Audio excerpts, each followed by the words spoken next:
ILIKESCARY. We are back. I hope you all have an awesome day. I'm having an awesome day. It feels great to be a horror fan. So you all today we're going to talk about actually some Rob Zombie Halloween and him wanting to do a Halloween 3 and obviously the plot just being kind of out there and the concept of what he wanted to do with Halloween 3 about it. But before we get started, definitely smash the like button because it definitely helps. So you all, pretty sure some of you guys probably heard about this, with Rob Zombie wanting to do a Halloween 3. This was, like just a minute ago. This was a long time ago, but he actually wanted to do a Halloween 3 after, what happened with Halloween 2. Like I said, I love Rob Zombie's Halloween 2007 just off Tyler Mane's brutalness and everything, but I wasn't too big on 2. That's just me though. If you like it, that's cool, but I kind of want to touch on what the original plot was with everything in this article that we have right here. So this article is saying, in terms of his association with Michael Myers series, Tom Atkins previously appeared in Tommy Lee Wallace's Halloween 3 in that film subtitled Season of the Witch. Atkins played an alcoholic doctor who investigated bizarre conspiracy inside the Silver Shamrock mask, which we know. But he actually touched on what Rob Zombie storyline was for Halloween 3. When we were working on My Bloody Valentine, Luzier sent me a script of his version of Halloween 3, which was a continuation of the Rob Zombie storyline. I was going to play a really demented shrink who was taking care of Lori in a psychiatric hospital. I was their doctor, and I was up to no good. I certainly wasn't going to do them any good in the script. I ended up being killed by old Michael Myers. So touching on this, first off, they were going to have Tom Atkins in Halloween 3. They were kind of aiming to have him. Now, this is all we got right here with this. Now, this is crazy. Now, understand that Halloween 3 is Halloween 3, if that makes sense.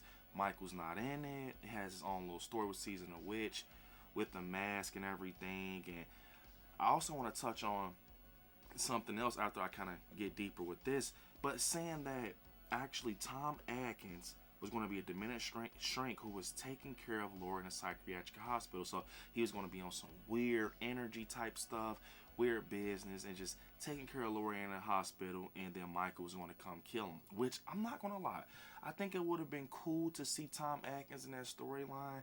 And I mean, we see that he's saying that he was going to take care of Lori in a psychiatric hospital. Now, we've seen in Resurrection something similar to that. Lori was going crazy and everything.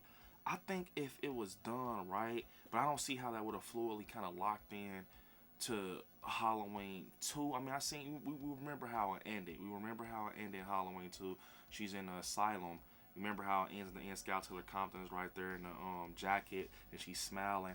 Which, I mean, it could have worked fluidly if it kind of would have just pulled away from that Sherry Moon zombie with the white horse and just the all over the place type storyline. I would kind of like to see how it played out because Tom Atkins is great at what he does.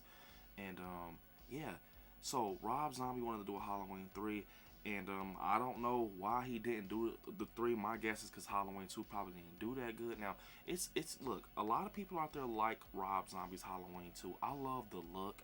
I love like the opening scene when the nurse kill and everything, but it kind of just started going crazy, but I did like some parts of it. It's just not the best, sometimes when I'm kind of like not having anything to do, I kind of want to check it out.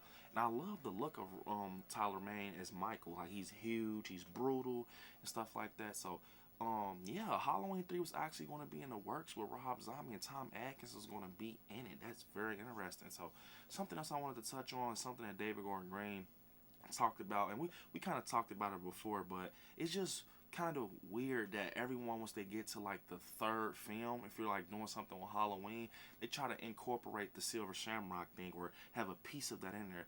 I feel like that kind of makes stuff go a different route.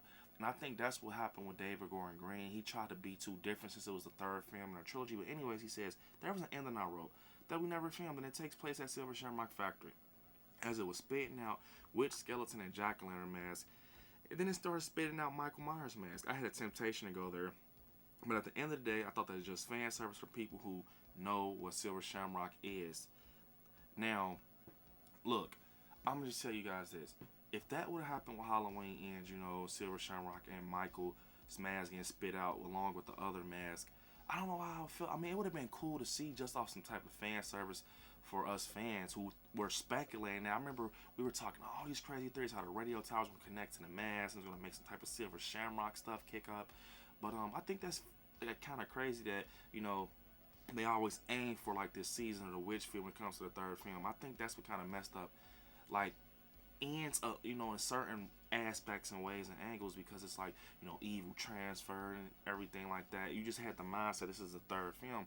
But I mean, if you were doing it right, it could have worked. But I don't just want to see Michael just being like those robotic type humans that were in Halloween 3, like Dick Warlock. I don't want him to be controlled by a mask. He's purely and simply evil. So yeah, but you know, with Rob Zombies, it was seeming like just Tom Atkins was there and he was going to just be kind of being on funny shit with Lori, you know, Scout Taylor Compton, which I would have, you know, I would have probably wanted to see that. You know, I know it sounds crazy, but if you're pulling away from Halloween 2 and you kind of want to push forward with that story and Michael comes maybe to the asylum and you kind of make it similar to like that Halloween 2 feel and the Haddonfield Memorial Hospital. But I mean, you had your chance with Halloween 2 and you had a little bit of the hospital in the beginning and kind of branched off and Michael's becoming a hobo and he gets rough and he's like flipping cars and shit. So I mean, I don't know, man. How do you guys feel about, you know, Rob Zombie's Halloween 3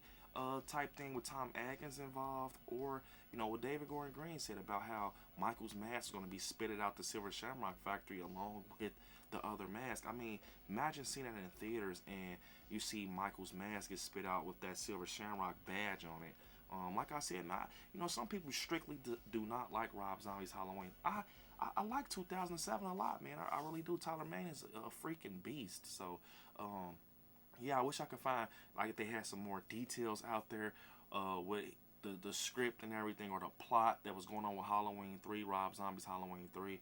And it was going to be in 3D. That's another thing. It was going to be in 3D, guys, from my understanding. So, you know, that was way back. But I just kind of was reading into it. And, you know, David Gordon Green, he wanted to kind of do something similar. So, you know, imagine that. Just seeing Michael's mask being in the collection for Silver Shamrock. And it's kind of controlling Michael and stuff like that. I don't know how I feel about that.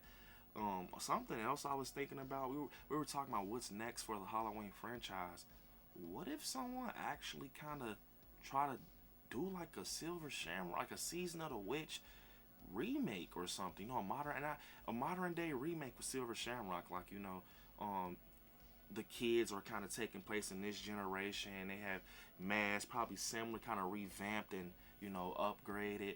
And maybe someone comes by and does that type of license. I know Michael's not involved in that, but I was thinking that maybe, you know, maybe someone, you know, wants to do that, because Season of the Witch is getting very popular. A lot of people are starting to love Season of the Witch, so I was thinking that, man. But you all comment down below what you guys think about everything we talked about. Unfortunately, this is the end of the video. Don't forget to hit me on social media. ILIKESCARY on Instagram, ILIKESCARY _ on TikTok, Green on Facebook, and ILIKESCARY on Twitter. And yeah, you guys, right there where it says subscribe, next to it, click join and become a member of the channel. Also, check out Patreon to get exclusive content and benefits. And yeah, you guys, I want you all to watch some horror movies. Stay scary out there. I love you all. Peace.